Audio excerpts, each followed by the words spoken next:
September 4th, 1886, Skeleton Canyon, Arizona Territory.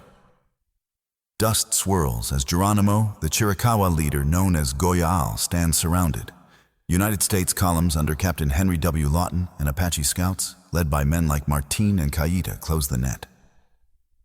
After years of evasion across deserts and Sierras, Geronimo agrees to lay down his arms. One core metric defines this moment: fewer than 40 Chiricahua warriors remain in the field against thousands of United States and Mexican troops. Could a deeper cross-border strategy exploiting the seams between nations' terrains and politics have forced a different end? This story unfolds in the final Chiricahua campaign of 1885 to 1886, spanning the Sierra Madre Occidental in Sonora and Chihuahua and the Arizona and New Mexico territories. The core question is whether systematically leveraging the United States-Mexico border through mobility sanctuary alliances or logistics could have altered the outcome. The Chiricahua, led by Geronimo Naiche and the veteran fighter Nana, operated as small mobile bands, often with families in tow. Against them stood Major General Nelson A. Miles's Department of Arizona, with key field leaders like Lawton and Lieutenant Charles B Gatewood, bolstered by Apache Scouts. Mexican federal forces and rurales under Porfirio Diaz's regime added pressure from the south, their coordination with the United States imperfect but tightening. The baseline is stark. Reservation life at San Carlos bred grievances. Meager rations, corrupt agents' confinement, and informant networks fueled distrust. In May 1885, Geronimo's band broke out, resuming cycles of raiding and evasion. By March 1886, a tense meeting at Cañón de los Embudos near the border collapsed when Geronimo slipped away, leading to Miles replacing Major General George Crook. The border itself, with its rugged canyons and jurisdictional gaps, offered tactical depth. Yet, as pursuit tightened, could it still change the war's end? The Chiricahua campaign of 1885 to 1886 was no sudden eruption. It was rooted in decades of adaptation, survival, and friction. By the 1880s, the Chiricahua Apache operated with a refined pattern. Small, fast-moving parties, often fewer than 20 fighters, accompanied by family groups. Their intimate knowledge of terrain, from water sources to hidden canyons, allowed them to traverse the Sierra Madre and Arizona's deserts with precision. Remount practices, often seizing horses from raids, sustained mobility. Since the mid-19th century, cross-border refuge in Mexico had been a cornerstone. The Chiricahua traded with local communities, occasionally forged alliances, and used Sonora and Chihuahua as sanctuaries to rest and rearm. Opposing them, the United States and Mexican systems had evolved. The United States Army under Major General Nelson A. Miles by 1886 leveraged telegraphs for rapid command and mustered cavalry with pack trains for endurance. Apache Scouts, often recruited from rival bands or surrendered Chiricahua, transformed intelligence and tracking. Scouts like Martine and Kayitah knew the terrain and Apache tactics, as well as their quarry. Mexico's federal forces and rurales, while less coordinated, patrolled northern states aggressively under Diaz's centralizing regime. Bilateral agreements allowed limited hot pursuit across the border, though political sensitivities, language barriers, and mistrust created exploitable friction. Strategic pressures mounted. By 1886, Chiricahua numbers dwindled, perhaps 100 total, including non-combatants. Raids for food and ammunition sustained them, but drew relentless trackers. The United States deportation policy loomed large. Surrendered Chiricahua, even loyal scouts faced exile to Florida or Alabama, fracturing communities and raising the stakes for holdouts. Mexico's forces, while less systematic, closed southern escape routes. The border's depth offered tactical options, but shrinking manpower family needs, and the scout network eroded strategic leverage. The Chiricahua breakout in May 1885 ignited a campaign defined by border crossings. Geronimo Naiche and Nana led their bands south into Sonora and Chihuahua, using the Sierra Madre's rugged folds to rest and rearm from captured stock. Food scarcity and winter needs drove their movements, with raids targeting isolated ranches or travelers. These penetrations exploited the border's jurisdictional seams. United States troops needed permission to cross, and Mexican forces often learned of Apache presence only after raids. Yet each incursion fueled political will for pursuit on both sides.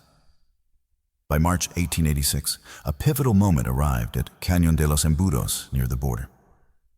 Major General George Crook met Geronimo's band under a fragile truce. Photographs from the meeting show Chiricahua leaders wary but composed as Crook offered terms. The talks revealed United States' willingness to negotiate. But when Geronimo and Naiche slipped away overnight, likely fearing betrayal or exile, the collapse hardened Washington's resolve. Crook was relieved, and Miles took command with a mandate to end the campaign. Miles's pursuit engine was relentless. Captain Henry W Lawton's column, often numbering fewer than 100 men, endured grueling marches across vast distances. Apache Scouts bridged intelligence gaps, tracking signs invisible to cavalry. Lieutenant Charles B Gatewood, with a small party, navigated cultural codes, leveraging his rapport with the Chiricahua. Meanwhile, ammunition became harder to secure. Captures replaced trade. Neutral or hostile Mexican locals limited sanctuary, and federal columns pressed from the south.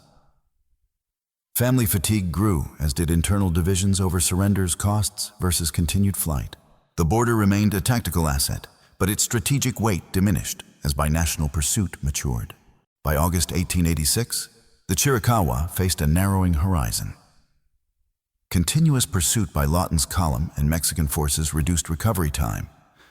Families, often moving with children and elders, bore the brunt of exhaustion and exposure. Geronimo Naiche and their lieutenants confronted dwindling options: fight, flee deeper into Mexico, or negotiate. The border, once a shield, now funneled them toward a reckoning. Lieutenant Charles B Gatewood's mission tipped the balance.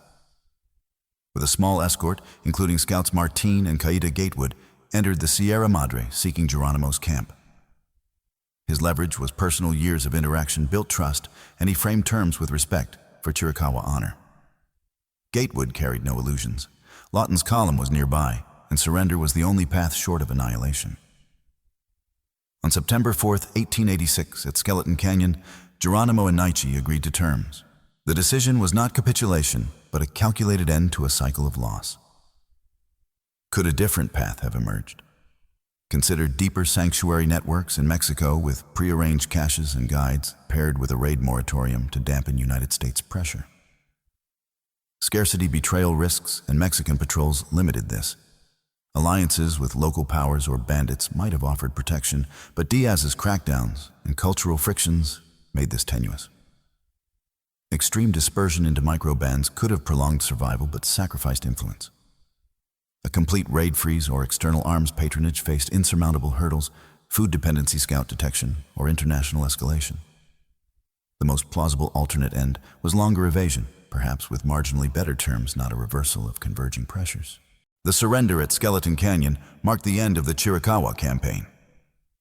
Geronimo Naiche and their people, including scouts who had served the United States, were transported east first to Florida, then Alabama, and ultimately Fort Sill, Oklahoma. Families were fragmented, and Apache's heart was uprooted.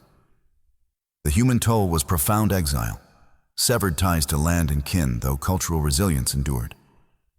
Tactically, the campaign taught enduring lessons. Apache Scouts paired with telegraph and rail logistics proved decisive against high-mobility guerrillas. Binational coordination, however imperfect, eroded border sanctuaries. Strategically, the war underscored a truth: jurisdictional seams matter early, but sustained state resources and intelligence closed them over time. Geronimo's later public life as a figure at fairs and expositions did not erase the trauma of displacement. A richer cross-border strategy might have extended resistance or secured better terms at key moments. Yet, by 1886, shrinking manpower, family imperatives, and binational pursuit overwhelmed tactical advantages. The border was a tool, not a salvation. Given these constraints, what single change might have shifted? Chiricahua leveraged most deeper sanctuary networks, strict no-raid discipline, or extreme micro-dispersion.